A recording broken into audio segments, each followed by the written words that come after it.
साखी की पाठ व्याख्या।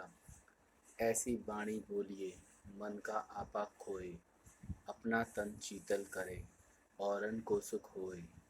व्याख्या। इसमें कबीर जी कहते हैं कि हमें अपने मन का अहंकार त्याग कर ऐसी भाषा का प्रयोग करना चाहिए जिससे हमारा अपना तन मन भी स्वस्थ रहे और दूसरों को भी कोई कष्ट ना हो, अर्थात दूसरों को भी सुख प्राप्त हो। अगला साखी। कस्तूरी कुंडली बसे, मृग ढूंढे वन में, ऐसे घटघट राम हैं दुनिया देखे नाही। व्याख्या। कबीर जी कहते हैं कि जिस प्रकार एक हिरण कस्तूरी की खुशबू को जंगल में ढूंढता फिरता है, जबकि वह सुगंध उसी की नाभि में विद्यमान होती है, परंतु वह इस बात से बेखबर होता है, उसी प्रकार संसार के कण कण में ईश्वर विद्यमान है और मनुष्य इस बात से बेखबर ईश्वर को देवालयों अर्थात मंदिरों में ढूंढता रहता है। कबीर जी कहते हैं कि अगर ईश्वर को ढूंढना ही है तो अपने मन में ढूंढो। अगली साखी। जब मैं था तब हरि नहीं, अब हरि है मैं नहीं, सब अंधियारा मिट गया जब दीपक देखा माही। व्याख्या। कबीर जी कहते हैं कि जब इस हृदय में मैं अर्थात मेरा अहंकार था तब इसमें परमेश्वर का वास नहीं था, परंतु अब हृदय में अहंकार नहीं है तो इसमें प्रभु का वास है। जब परमेश्वर नामक दीपक के दर्शन हुए तो अज्ञान रूपी अहंकार का विनाश हो गया। अगली साखी। सुखिया सब संसार है, खोए और सोए, खाए और सोए, दुखिया दास कबीर है, जागे और रोए। व्याख्या।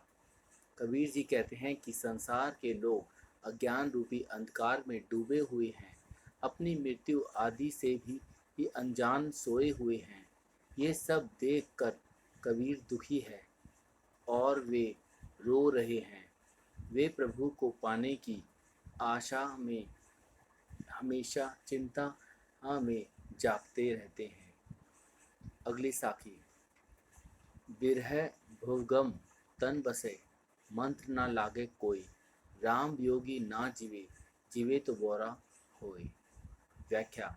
कबीर जी कहते हैं कि जब मनुष्य के मन में अपनों के बिछड़ने का गम सांप बनकर लौटने लगता है तो उस पर ना कोई मंत्र असर करता है और ना ही कोई दवा असर करती है। उसी तरह राम अर्थात ईश्वर के वियोग में मनुष्य जीवित नहीं रह सकता और यदि वह जीवित रहता भी है तो उसकी स्थिति पागलों जैसी हो जाती है। अगली साखी। निंदक नेड़े राखिए, आंगन कुटी बंधाए, बिन साबन पानी बिना निर्मल करे सुभाए। व्याख्या। इसमें कबीर जी कहते हैं कि हमें हमें हमेशा निंदा करने वाले व्यक्तियों को अपने निकट रखना चाहिए।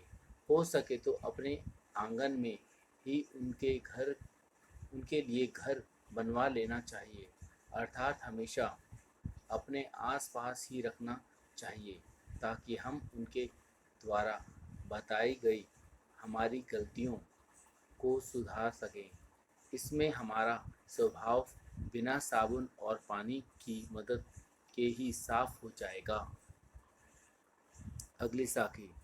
पोथी पढ़ जग मुआ, पंडित भयानक कोई, एक ही आखिर पीव को, पढ़े सो पंडित होए।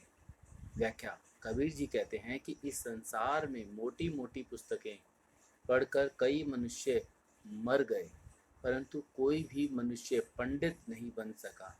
यदि किसी व्यक्ति ने ईश्वर प्रेम का एक भी अक्षर पढ़ लिया होता तो वह पंडित बन जाता, अर्थात ईश्वर प्रेम ही एक सच है, इसे जानने वाला ही वास्तविक ज्ञानी है। अगली साखी। हम घर चलाया आपना, लिया मुरादा हाथ, अब घर जालो ताश का, जे चले हमारे साथ। व्याख्या। कबीर जी कहते हैं कि उन्होंने अपने हाथों से अपना घर जला दिया है, अर्थात उन्होंने मोह माया रूपी घर को जलाकर ज्ञान प्राप्त कर लिया है। अब उनके हाथ में जलती हुई मशाल है, यानी ज्ञान है।